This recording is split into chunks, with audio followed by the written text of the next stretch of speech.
تتنفذ، وهتبني مسجد باسمه في القريه.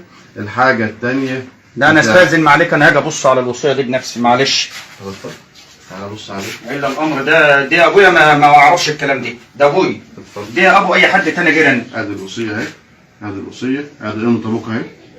انت عارفها كويس. ادي 5 كولدرات ميه، ادي رقم 1.